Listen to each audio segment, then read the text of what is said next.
If you are listening to me through this video today, it means that I was not able to make the press conference that I planned for April the 11th. But I wanted to tell you the essence of the message that I wanted to develop on April the 11th and hopefully answer so many questions that I'm sure you have on your mind. The first message is I'm innocent. It's not new. You have heard it from me in January. I repeat it today. I'm innocent of all the charges that have been brought against me.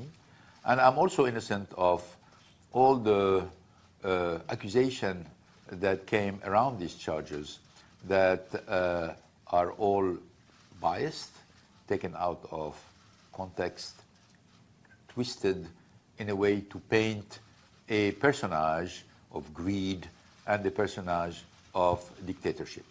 So, but let's talk about the charges, the FIEL, the contract with Shinsei Bank, and the compensation we paid to Jufali.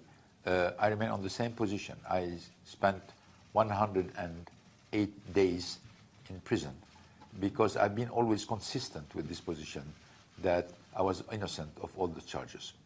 The second message I want to send you is the fact that I love Japan and I love Nissan. Nobody spends 20 years in a country. Nobody works 20 years in the leadership of a company without love and without attachment and without engagement, particularly when these years have been marked by so many accomplishments and so much result. I came to Japan in 1999, not by calculation.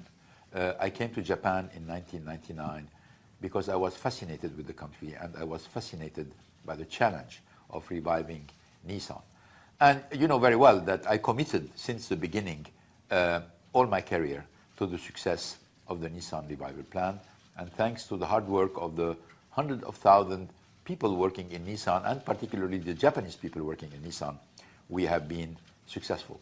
So my love for Japan and my love for Nissan is untainted today. After all the ordeal I've been through, I want you to know that. I want you to be convinced of that. We've done many things in Nissan I'm proud of. We have also contributed to the economy of Japan, to the development of the management in Japan.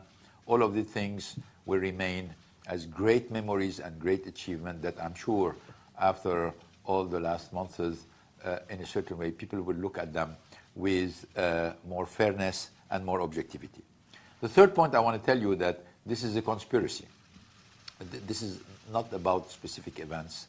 This is not about, again, greed. This is not about dictatorship. This is about a plot. This is about conspiracy. This is about backstabbing. That's what we're talking about. And why? So you can say, why this happened? Why it happened? Because there was first a fear that the next step of the alliance in terms of convergence and in terms of moving toward a merger would in a certain way threaten some people or eventually threaten the autonomy of Nissan, which, by the way, has never been threatened for the last 19 years when the alliance was created. I've been the fiercest defender of the autonomy of Nissan, and I made it very clear that no matter what are the steps in the future, this would continue. But this autonomy must be based on performance. Nobody gets autonomy for the sake of autonomy. People get autonomy because they can be more performant with autonomy, and that was where the fear came. Because the performance of Nissan is not good. It has degraded a lot. 3 profit warnings in a couple of years, many scandals. Not the fact that bad things happen at the level of the company, but the fact that when you react to the bad things happening in your company, you must be trusted.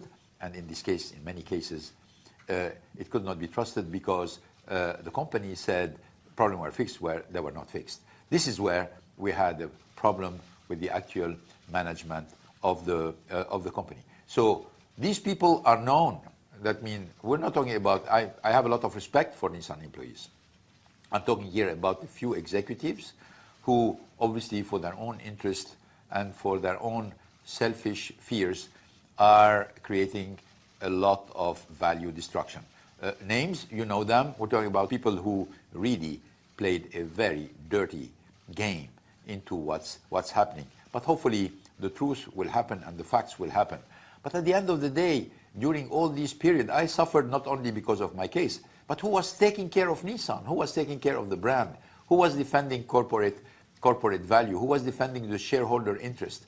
When you look at the decline of the share, when you look at the absolutely mediocre performance of the company, where people are proud to say we're not going to do this, we're not going to do that, but at the same time they don't tell you what we're going to do, what is the vision for the future, what is the vision to enhance the performance of Nissan, what's the vision to enhance the alliance into the future, this becomes very sad. And obviously for somebody like me it's sickening.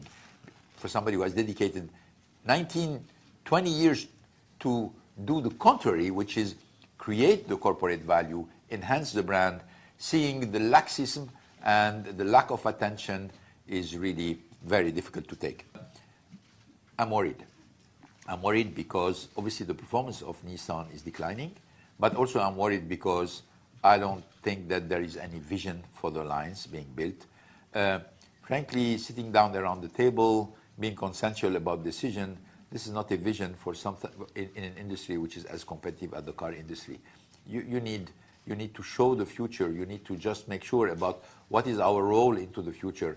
You need to make sure that from time to time leadership is exercised, and leadership means we do what's good for the company, not for what we are capable to agree on. This is not dictatorship. This is leadership. It's exercised in many companies. And for people who say, well, there is only two options, consensus or dictatorship, that means they don't know what leadership is about. And this is very sad at the head of an organization as complex and as large as the Alliance can be or as Nissan can be. Finally, what I would like to say is my big hope, my biggest wish is to have a fair trial. I am privileged to have three competent lawyers around me who's going to defend the case, but they don't share with me a lot of serenity about the fairness of the trial. I'm not a lawyer, I'm not competent in this matter, but I will leave it to them to explain to you what are the specific conditions that are required to ensure a fair trial that I can be hopefully vindicated. Thank you for your attention, and I'm sorry I was not able to share more with you and respond to many questions that you have in your mind, but hopefully we will do it at a certain point in time.